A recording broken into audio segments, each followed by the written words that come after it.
Assalamualaikum dear students, welcome to the platform of Nan Academy. I am your host Mohammad Zulqarnain. तो students, आज के इस video के अंदर हम 9th क्लास बायोलॉजी जो हमारी न्यू बुक है, इसके चैप्टर नंबर 9 प्लांट फिजियोलॉजी, इसका हम नेक्स्ट टॉपिक स्टार्ट करेंगे जिसका टाइटल है ट्रांसपायरेशन। जो ट्रांसपायरेशन का जिक्र हम चैप्टर नंबर 5 में भी पढ़ चुके हैं कि पौधे की सतह से पानी का बुखारात बनकर उठ जाना, इस अमल को हम ट्रांसपायरेशन का नाम देते हैं। Evaporation of water from the plant surface is called transpiration. अब बच्चों, पौधे की सतह से पानी का बुखारात बनकर उठना ट्रांसपायरेशन कहलाता है। बच्चों, यहाँ पे एक लफ्ज मैंने आप लोगों के सामने पढ़ा, इवेपोरेशन।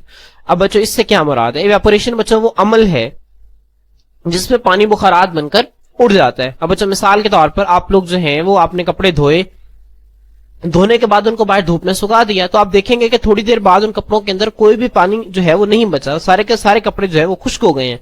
तो बच्चों, वो पानी कहाँ पे गया? वो पानी जो है वो बुखारात बनकर एटमॉस्फेयर के अंदर चला गया। अब बच्चों, ये जो अमल है इसको हम नाम देते हैं इवेपोरेशन का। और बच्चों, अगर यही अमल प्लांट की सरफेस के ऊपर हो रहा है, इसी अमल को बच्चों हम नाम देते हैं ट्रांसपायरेशन का। तो आए हम इसकी डेफिनेशन जो है इसको रीड करते हैं। बच्चों, इसकी डेफिनेशन ये है कि द लॉस ऑफ वाटर, पानी का जाया हो जाना या पानी का लॉस हो जाना, in the form of vapours, बुखारात की शक्ल में, फ्रॉम प्लांट सरफेस, पौधे की सतह से, इस कॉल्ड ट्रांसपायरेशन, इसे हम ट्रांसपायरेशन कहते हैं। अब बच्चों, यहाँ पे जो इतना सा लफ्ज है ना, loss of water in the form of vapours, इसकी जगह पे आप इवेपोरेशन भी लिख सकते हैं, क्योंकि ये loss of water in the form of vapours ये असल में किसकी डेफिनेशन है बच्चों? ये असल में इवेपोरेशन ही की डेफिनेशन है। तो आपसे अगर पेपर में पूछ ले कि evaporation from plant surface is called, तो भी आपका आंसर क्या होगा? ट्रांसपायरेशन होगा। तो आप लोगों ने इस चीज को ध्यान में रखना है कि इवेपोरेशन क्या होता है? पानी का बुखारात बनकर उड़ जाना, ये इवेपोरेशन कहलाता है। और अगर यही अमल जो है वो पौधे की सतह के ऊपर से हो रहा है, तो बच्चों हम इसे ट्रांसपायरेशन का नाम देते हैं। अब बच्चों, जो अगली इंपॉर्टेंट चीज है कि ट्रांसपायरेशन पौधे के अंदर किन किन जगहों से होती है, साइट्स क्या है ट्रांसपायरेशन की। तो बच्चों, आपने इस चीज को ध्यान में रखना है कि 3 इंपॉर्टेंट साइट्स हैं ट्रांसपायरेशन की। बच्चों, वो कौन कौन सी साइट्स हैं? यहाँ पे आप देख सकते हैं इसे, दिस लॉस में कर, ये जो पानी का लॉस है वेपर्स के शक्ल में, बच्चों ये हो सकता है थ्रू स्टोमेटा इन लीव्स, बच्चों पत्तों के अंदर स्टोमेटा के जरिए। अब एक चीज, अब बच्चों, अब जो पत्तों के जरिए जो पत्तों के अंदर मौजूद स्टोमेटा है, उनके जरिए जो ट्रांसपायरेशन होती है, इसको हम नाम देते हैं स्टोमेटल ट्रांसपायरेशन का। किसका नाम देते हैं बच्चों? स्टोमेटल ट्रांसपायरेशन का नाम देते हैं। अब बच्चों, दूसरी चीज क्या है? Through the cuticle present on leaf epidermis, बच्चों लीफ एपिडर्मिस के ऊपर जो क्यूटिकल मौजूद होती है। बच्चों, स्टोमेटल ट्रांसपायरेशन को मैं आपको डिटेल से पढ़ाऊंगा। इससे पहले मैं आप लोगों को बाकी के जो 2 इंपॉर्टेंट है बच्चों, मैं आप लोगों को ये दिखा देता हूं ताकि आप लोगों को इनकी जो है वो समझ आ जाए। बच्चों, क्यूटिकल क्या होती है? बच्चों, यहाँ पे आप डायग्राम में देखें, यहाँ पे मैंने आप लोगों के लिए खूबसूरत सी डायग्राम शो की हुई है। आप यहाँ पे इसको देख सकते हैं। बच्चों, ये आपको नजर आ रहा है, ये अपर लीफ एपिडर्मिस है और बच्चों ये लोअर लीफ एपिडर्मिस है। अब बच्चों, जो लीफ एपिडर्मिस है ना बच्चों, इसके ऊपर बारीक सी एक लिपिड की तह मौजूद होती है जिसको हम क्यूटिकल का नाम देते हैं। क्यूटिकल क्या है बच्चों? ठीक है, ये एक लेयर है जो कि किससे मिलकर बनी होती है? एक लिपिड से मिलकर बनी होती है। अब बच्चों, इसका काम क्या होता है? इसका काम ये होता है कि इसने पानी के लॉस को, मतलब जो ट्रांसपायरेशन है ना, उसको कम करना है। लेकिन बच्चों, क्यूटिकल के अंदर से भी ट्रांसपायरेशन होती है और उस खास ट्रांसपायरेशन को हम क्यूटिकल ट्रांसपायरेशन का नाम देते हैं। बच्चों, आप यहाँ पे आपको नजर आ रहा है, नीचे भी आपको नजर आ रहा है, लोअर एपिडर्मिस के ऊपर भी बच्चों ये आपको क्यूटिकल नजर आ रही है। तो क्यूटिकल बच्चों क्या है? एक लिपिड की तह है जो कि एपिडर्मिस के ऊपर मौजूद होती है। बच्चों, इसके जरिए भी ट्रांसपायरेशन होती है। तो आपने इस चीज को ध्यान में रखना है। बच्चों, पहला क्या है? ट्रांसपायरेशन स्टोमेटा के जरिए होती है जिसको स्टोमेटल ट्रांसपायरेशन कहते हैं। मैं आपको इसको डिटेल से पढ़ाऊंगा। उसके बाद बच्चों, जो सेकंड है वो है लीफ एपिडर्मिस के ऊपर क्यूटिकल मौजूद होती है, उसके जरिए भी ट्रांसपायरेशन होती है। और बच्चों, जो तीसरी चीज है वो ये है कि कुछ पौधों के स्टेम्स के अंदर खास तरह की छोटे छोटे सी ओपनिंग्स होते हैं, सुराख होते हैं, इनको हम लेंटिसेल्स का नाम देते हैं। लेंटिसेल्स क्या है बच्चों? स्पेशल ओपनिंग्स है, खास किस्म के सुराख हैं जो कि प्रेजेंट होते हैं in the stems of some plants, कुछ पौधे के तनों के अंदर। बच्चों, मैं आपको नीचे डायग्राम के अंदर दिखा देता हूं। बच्चों, अगर आप देखेंगे ना तो आपके सामने ये आपकी स्क्रीन पर डायग्राम शो हो रही है। बच्चों, ये एक तना है और इस तने के अंदर आप लोग ये देख सकते हैं ना, जो छोटे छोटे से आपको सुराख नजर आ रहे हैं। अब बच्चों, इन सुराखों को हम लेंटिसेल्स का नाम देते हैं। तो बच्चों, कुछ खास पौधों के तने के अंदर ये सुराख मौजूद होते हैं जिन्हें हम लेंटिसेल्स कहते हैं। इन लेंटिसेल्स के जरिए बच्चों क्या होती है? ट्रांसपायरेशन होती है। तो आप लोगों ने इस चीज को ध्यान में रखना है। ट्रांसपायरेशन की जो है बच्चों वो मेजर 3 जो है वो इंपॉर्टेंट साइट्स हैं। स्टोमेटा हो गया बच्चों, उसके बाद क्यूटिकल और उसके बाद लेंटिसेल्स। क्लियर? अब बच्चों आए, अब हम जो ट्रांसपायरेशन की जो सबसे पहली साइड थी जिसे मैंने स्ट्रोमेटल ट्रांसपायरेशन का नाम दिया था, आए अब हम इसको डिटेल से स्टडी करते हैं। बच्चों सबसे पहले आपको पता होना चाहिए कि स्ट्रोमेटा क्या होता है। अब बच्चों स्ट्रोमेटा मैं आपको पहले भी 12 मरतबा बता चुका हूं, आप लोगों ने इसकी डेफिनेशन को ज़हन में रखना है। Opening of guard cells is called stromata. Guard cells के अंदर जो सुराख होता है छोटा सा, जो गार्ड सेल्स के खुलने से छोटा सा सुराख बनता है, इसको हम स्ट्रोमेटा का नाम देते हैं। अब बच्चों स्ट्रोमेटा खुलते कैसे हैं, बंद कैसे होते हैं, इंशाल्लाह इसको हम नेक्स्ट लेक्चर के अंदर जो है वो तफसील से स्टडी करेंगे। अभी आप लोग सिर्फ इतना ज़हन में रखें कि opening of guard cells is called stromata. Guard cells के खुलने को हम स्ट्रोमेटा कहते हैं। अब बच्चों यहाँ पे मैं आपको नीचे डायग्राम से भी दिखा देता हूँ, आपको यहाँ से बेहतर इसकी समझ आ जाएगी। वो जो आपको नजर आ रहा है, ये आप लोगों ने डायग्राम पहले भी पढ़ी हुई है बच्चों। ये लोअर एपिडर्मिस है, लोअर एपिडर्मिस में बच्चों ये जो आपको नजर आ रहे हैं ना, ये गार्ड सेल्स हैं। ये क्या है बच्चों, गार्ड सेल्स। इन गार्ड सेल्स के दरमियान बच्चों जो आपको सुराख नजर आ रहा है ना, इस सुराख को हम नाम देते हैं स्टोमेटा का। एक बच्चों हो तो वो स्टोमा और जमा को हम स्टोमेटा का नाम देते हैं। अब बच्चों होता क्या है, यहाँ पे इसके अंदर जब जाते हैं तो यहाँ पे बच्चों ये मेसोफिल सेल्स मौजूद है, और मेसोफिल सेल्स के अंदर क्या होती है बच्चों, फोटोसिंथेसिस होती है। ये जो खास किस्म के मेसोफिल सेल्स आपको नजर आ रहे हैं, पैलिसेड मेसोफिल कहते हैं, ये स्पॉन्जी मेसोफिल है। और ये सारा हम चैप्टर नंबर 5 के अंदर जो है बच्चों वो स्टडी कर चुके हैं। अब बच्चों आपको पता है कि मेसोफिल सेल्स के अंदर फोटोसिंथेसिस होती है, और फोटोसिंथेसिस के लिए बच्चों कार्बन डाइऑक्साइड भी चाहिए होती है और वाटर भी चाहिए होती है। कार्बन डाइऑक्साइड और वाटर, ठीक है, ये क्या करते हैं, ये सूरज की रोशनी और क्लोरोफिल की मौजूदगी में ग्लूकोज की तैयारी करते हैं मेसोफिल सेल्स के अंदर। तो बच्चों यहाँ पे देखिए मैंने आप लोगों के लिए जनरल से डायग्राम बनाई है आसान से, ताकि आप बेहतर अंदाज से समझ सकें। बच्चों ये लोअर एपिडर्मिस है, इसके अंदर ये गार्ड सेल्स हैं, और इसके दरमियान जो सुराग नजर आ रहा है बच्चों आपको, ये स्ट्रोमेटा है। ये क्या है बच्चों, दिस इज स्ट्रोमेटा। अब बच्चों इसके अंदर जो है आपको ग्रीन कलर के नजर आ रहे हैं, ये मेसोफिल सेल्स हैं। अब बच्चों यहाँ पे जाइलम है। अब बच्चों फोटोसिंथेसिस के लिए कार्बन डाइऑक्साइड चाहिए। कार्बन डाइऑक्साइड बच्चों कहां से आती है, एटमॉस्फेयर से स्ट्रोमेटा के जरिए अंदर दाखिल होती है। जबकि बच्चों जो पानी है वो इस जाइलम से यहाँ पे आता है।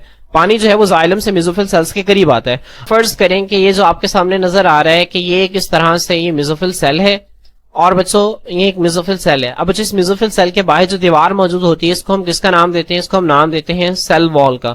और आपको पता है कि प्लांट की सेल वॉल के अंदर क्या मौजूद होता है बच्चों, सेलुलोज मौजूद होता है। जो सेलुलोज है बच्चों ये हाइड्रोफिलिक है, वाटर लवर है। तो अब बच्चों इसकी सेल वॉल के अंदर जो है वो पानी के मॉलिक्यूल्स मौजूद होते हैं। अब बच्चों होता क्या है, सूरज की रोशनी की मौजूदगी में यहाँ पे जो पानी है वो बुखारात बनकर उड़ जाता है। जब वो पानी बच्चों बुखारात बनकर उठता है ना, तो वो लिक्विड जो है वो वेपर्स के अंदर कन्वर्ट होते हैं, और वो जो वेपर्स है ना बच्चों, वो इनके दरमियान जो खाली जगह हैं जिनको हम एयर स्पेसेस का नाम देते हैं, यहाँ पे आ जाते हैं, और फिर इन एयर स्पेसेस के जरिए बच्चों स्ट्रोमेटा के जरिए बाहर निकल जाते हैं। तो बच्चों ये पानी का वो लॉस है जो कि स्ट्रोमेटा के जरिए हो रहा है, तो इस अमल को बच्चों हम नाम देते हैं स्ट्रोमेटल ट्रांसपायरेशन का। तो बच्चों आए अब हम इसको थ्योरी से रीड करते हैं। बच्चों वो कहते हैं कि most of the transpiration occurs through stomata and is called stomatal transpiration. बच्चों कितनी, मोस्ट 90%। बच्चों एक पौधे के अंदर जो ट्रांसपायरेशन होती है उसका 90% हिस्सा जो है वो सिर्फ स्ट्रोमेटा के जरिए होता है। तो 90% ट्रांसपायरेशन स्ट्रोमेटा के जरिए होती है। इसी वजह से वो लिखता है कि ज्यादातर ट्रांसपायरेशन जो है वो स्ट्रोमेटा के जरिए होती है, और इसको हम स्ट्रोमेटल ट्रांसपायरेशन का नाम देते हैं। बच्चों इसका मैकेनिज्म क्या है, आप लोगों से अलग शॉर्ट क्वेश्चन पूछा जा सकता है कि स्ट्रोमेटल ट्रांसपायरेशन क्या होती है और उसका मैकेनिज्म लिखें। तो बच्चों इसके मैकेनिज्म की आप हेडिंग देंगे और आप इस तरह 3 पॉइंट्स बनाएंगे, और फिर आप लिखेंगे इन लीव्स, पत्तों के अंदर water moves from xylem into the cell walls of mesophyll cells. बच्चों यहाँ पे आपको नजर आ रहा है कि लीव्स के अंदर, पत्तों के अंदर, यहाँ पे देखें आपको पत्ते नजर आ रहे हैं, जो जाइलम है और ये मेसोफिल सेल्स की सेल वॉल है। तो पानी जो है बच्चों वो जाइलम से मेसोफिल सेल की सेल वॉल के अंदर मूव करता है। अब बच्चों from the moist walls of mesophyll cell. अब बच्चों जाहिर सी बात है जब मेसोफिल सेल्स की सेल वॉल के अंदर पानी आ गया, वो नम हो गई है, वो मोइस्ट का मतलब होता है नमी, जहां पे वाटर मौजूद होता है। तो मेसोफिल सेल्स की जो सेल वॉल्स है बच्चों वो मोइस्ट वॉल्स बन गई हैं, वो पानी वाली वॉल्स बन गई हैं। अब बच्चों उनसे क्या होता है, water evaporates into the air spaces of the leaf. जो लीफ की एयर स्पेसेस से क्या मुराद है, ये जो मेसोफिल सेल्स के दरमियान जो खाली जगह आपको नजर आ रही है ना, इनको हम एयर स्पेसेस का नाम देते हैं। ठीक है, जो कि आपको यहाँ पे भी नजर आ रही है, मेसोफिल सेल्स के दरमियान जो खाली जगह है ना, ठीक है, इनको बच्चों हम एयर स्पेसेस का नाम देते हैं। अब बच्चों वो जो पानी है जो कि moist wall of mesophyll cell से बच्चों वो आ जाता है लीफ के अंदर मौजूद एयर स्पेसेस में, और बच्चों फिर क्या होता है, ये जो वाटर वेपर्स हैं देन मूव करते हैं टुवर्ड्स द स्ट्रोमेटा की तरफ, and then pass to the outside air, और फिर बाहर वाली हवा के अंदर चले जाते हैं। तो बच्चों अब यहाँ पे देखें हो क्या रहा है, ये जो मेसोफिल सेल की दीवार है बच्चों, ठीक है, जब इसके अंदर पानी आया मोइस्ट वाल बन गई। अब इस मोइस्ट वाल से बच्चों पानी जो है वो इन एयर स्पेसिस के अंदर आया और फिर इन एयर स्पेसिस से स्टोमेटा की तरफ बढ़ने लगा और फिर इस स्टोमेटा से बच्चों आउटसाइड एयर की तरफ वो चला गया। तो आप लोगों ने इस चीज को जहन में रखना है कि किस तरह से जो है वो स्टोमेटल ट्रांसपैरेशन होती है। होपफुली आपको इसकी समझ आ गई होगी। बहुत इंपॉर्टेंट शॉर्ट क्वेश्चन है जो कि पेपर में आप लोगों से पूछा जा सकता है। उसके बाद बच्चों आप यहाँ पे देख सकते हैं क्यूटिकल ट्रांसपैरेशन किस तरह से होती है। बच्चों यहाँ पे इसका मैकेनिज्म नहीं है, लेकिन हाँ सिर्फ इसका नेम लिखा हुआ है, तो आप लोगों ने इस चीज को जहन में रखना है। इस तरह बच्चों यहाँ पे लेंटिसेल्स क्या होते हैं और इसके जरिए ट्रांसपैरेशन होती है। होपफुली आपको ये भी समझ में आ गया होगा। इसके बाद बच्चों आपकी बुक का जो नेक्स्ट पेज है जहां पे opening and closing of stomata लिखा हुआ है बच्चों, यहां पे एक इंपॉर्टेंट जो है वो बॉक्स बना हुआ है जिसका नाम है सिग्निफिकेंस ऑफ ट्रांसपैरेशन। आप उस बॉक्स के ऊपर सिग्निफिकेंस ऑफ ट्रांसपैरेशन की हेडिंग दे लें। उस बॉक्स के अंदर जो है वो ट्रांसपैरेशन की अहमियत लिखी हुई है। अब जो ट्रांसपैरेशन की अहमियत क्या होती है इसको हम देखेंगे। वो कहते हैं ट्रांसपैरेशन इज द नेसेसरी इवल। बच्चों नेसेसरी इवल जो है ये एक फ्रेज है। ये क्या है? फ्रेज। फ्रेज इंग्लिश में कहते हैं group of words that has specific meaning, जिसका एक मखसूस जो है वो मतलब होता है। तो जो नेसेसरी इवल जो है एक फ्रेज है और इसका मतलब ही है, देखिए नेसेसरी का मतलब होता है लाजमी, इवल कहते हैं बुराई को। बच्चों नेसेसरी इवल जो है वो उस वक्त इस्तेमाल होता है किसी भी चीज के लिए जब एक चीज हमें बजाहिर नुकसानदेह नजर आए लेकिन उस चीज के अपने फायदे हों। ठीक है, मैं दोबारा रिपीट कर रहा हूं, नेसेसरी इवल एक ऐसा फ्रेज है जिसको इंग्लिश में हम तब इस्तेमाल करते हैं, ठीक है, जो जब एक चीज हमें बजाहिर नुकसानदेह नजर आती है लेकिन असल में वो चीज फायदेमंद होती है। बच्चों अब हम यहाँ पे ट्रांसपैरेशन को नेसेसरी इवल क्यों कह रहे हैं? क्योंकि ट्रांसपैरेशन पौधे के लिए नुकसानदेह हमें नजर आती है। क्योंकि देखिए पौधे की सतह से पानी जब बुखारात बनकर उड़ेगा तो पौधे के अंदर पानी की कमी हो सकती है और पानी की कमी की वजह से पौधा सूख सकता है, पौधा मुरझा सकता है। ठीक है, तो इस लिहाज से जब हम देखेंगे तो ट्रांसपैरेशन जो है वो पौधे के लिए नुकसानदेह और शदीद नुकसानदेह है। लेकिन बच्चों ये असल में पौधे के लिए बहुत ज्यादा जरूरी है। क्यों जरूरी है?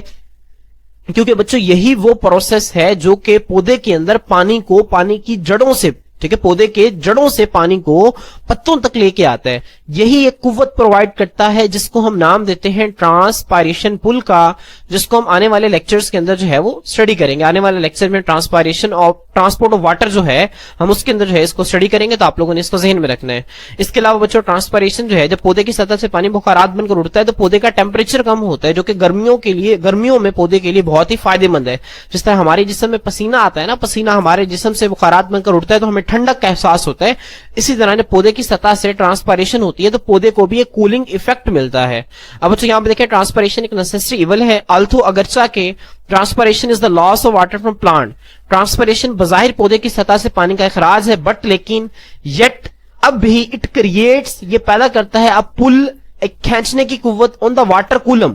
बच्चों जाइलम के अंदर ना पानी के मॉलिक्यूल्स इस तरह से ना एक चेन बनाते हैं। इस चेन को हम नाम देते हैं वाटर कूलम का।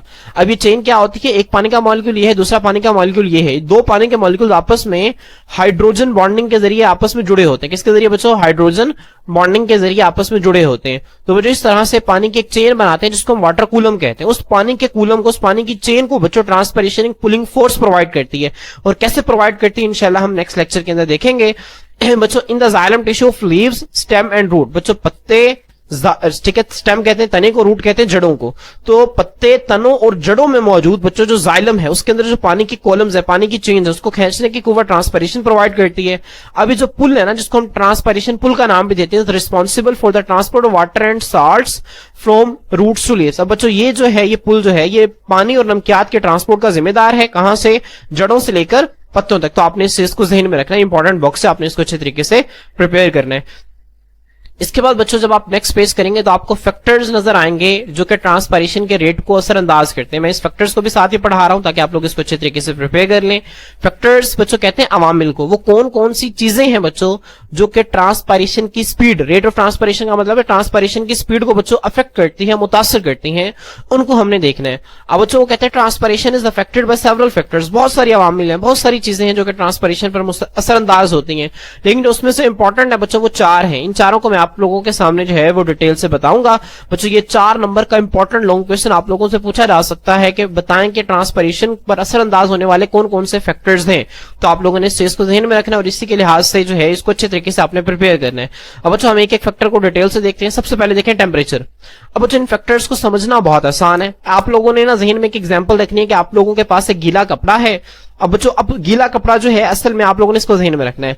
अब बच्चों गीले कपड़े को आप सुखाएंगे, बाहर अगर टेम्परेचर ज्यादा होगा तो वो जल्दी सूखेगा कि कम टेम्परेचर पर जल्दी सूखेगा? जाहिर सी बात है, फौरन से कहेंगे कि सर ज्यादा टेम्परेचर पर जल्दी सूखेगा।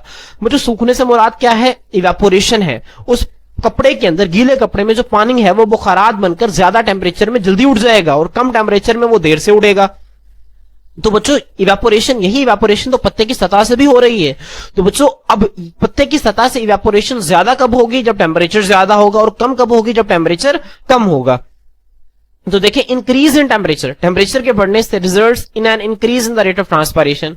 भाई टेम्परेचर के बढ़ने से ट्रांसपायरेशन की स्पीड भी बढ़ जाती है। अब ऐसा क्यों होता है? It is due to the effect, ये इस हकीकत की वजह से दैट एट हायर टेम्परेचर, ज्यादा टेम्परेचर पर वाटर इवेपोरेट्स मोर क्विकली, पानी जो है बच्चों वो ज्यादा स्पीड से जो है वो बुखारात बनकर उठता है। ठीक है, ये आपको पता है कि पानी जो है जब जितना ज्यादा टेम्परेचर होगा उतनी ही पानी के मॉलिक्यूल्स को हीट मिलेगी और उतनी ही जल्दी जो है बच्चों वो वेपर्स बनकर उठ जाएंगे। तो आप लोगों ने इस चीज को ध्यान रखना कि ज्यादा टेम्परेचर से ज्यादा ट्रांसपायरेशन होती है। इसके बाद बच्चों जो दूसरा फैक्टर है वो है विंड। विंड कहते हैं बच्चों चलती हुई हवा को। विंड कभी भी आपने, जब विंड आपके सामने कहा जाएगा ना, तो आपने सिर्फ हवा नहीं कहना, विंड कहते हैं चलती हुई हवा को। एक होता है एयर, एयर का मतलब होता है हवा, विंड कहते हैं चलती हुई हवा, जो हवा मूव कर रही है। अब बच्चों फिर आपके पास से गीला कपड़ा है, आपने उसको बाहर सुखा दिया है। अब बच्चों जब हवा चल रही होगी तब वो कपड़ा जल्दी सूखेगा या साकिन हवा में वो कपड़ा जल्दी सूखेगा? तो फौरन से कहेंगे कि सर जब हवा चल रही होती है तो कपड़े ज्यादा जल्दी सूख जाते हैं। अब बच्चों ऐसा क्यों होता है?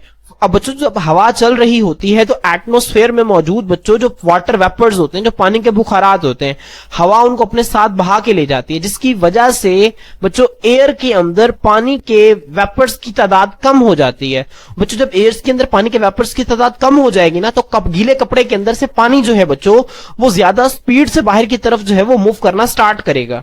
बच्चों आपने इस चीज को ध्यान में रखें। तो यहां पे देखें, विंड जो है, बहती हुई हवा, स्पीड्स अप ट्रांसपायरेशन, ट्रांसपायरेशन की रफ्तार को स्पीड अप कर देती है, तेज कर देती है, बाय कैरिंग अवे, दूर ले जाकर ह्यूमिड एयर, नमी वाली हवा को। नमी वाली हवा मतलब ऐसी हवा जिसके अंदर पानी का बुखारात मौजूद है, सराउंडिंग द लीव्स, और उस नमी वाली हवा जिसने पत्तों को घेरा हुआ है उसको दूर ले जाकर, जब वो दूर चली जाएगी बच्चों तो ज्यादा स्पीड से पानी के मॉलिक्यूल्स की इवेपोरेशन होना शुरू हो जाएगी पत्ते की सतह से, तो ज्यादा ट्रांसपायरेशन होगी, तो allowing for more water to evaporate, जो कि ज्यादा पानी को बुखारात बनने की इजाजत देगा। तो आप लोगों ने इस चीज को भी ध्यान में रखना है कि जब विंड जितनी ज्यादा होगी उतनी ही ज्यादा ट्रांसपायरेशन होगी।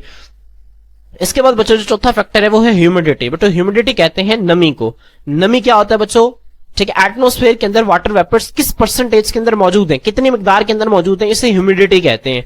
अब बच्चों जितनी ज्यादा ह्यूमिडिटी होगी, जितनी ज्यादा फजा के अंदर, एटमॉस्फेयर के अंदर, उस एटमॉस्फेयर के अंदर जिसने लीफ को सराउंड किया हुआ, घेरा हुआ है, उस एटमॉस्फेयर के अंदर जितनी ज्यादा नमी होगी, जितने ज्यादा वाटर वेपर्स होंगे बच्चों, उतनी ही कम क्या होगी? ट्रांसपायरेशन होगी।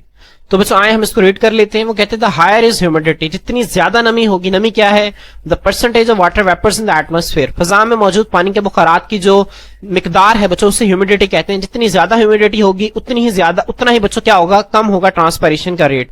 तो इस चीज को आपने ध्यान में रखना है। उसके बाद बच्चों जो लास्ट फैक्टर है वो है surface area and distribution of stromata. अब बच्चों सरफेस एरिया बड़ा मैटर करता है। मैं आपको मिसाल से समझाता हूं। आपके पास फिर वही गीला कपड़ा है बच्चों, एक ऑप्शन ये कि आप उस गीले कपड़े की तह बना के उसको लपेट के रख दें, अब कपड़ा जल्दी सूखेगा। कि आप उसको जब फैला के रखेंगे तब कपड़ा जल्दी सूखेगा।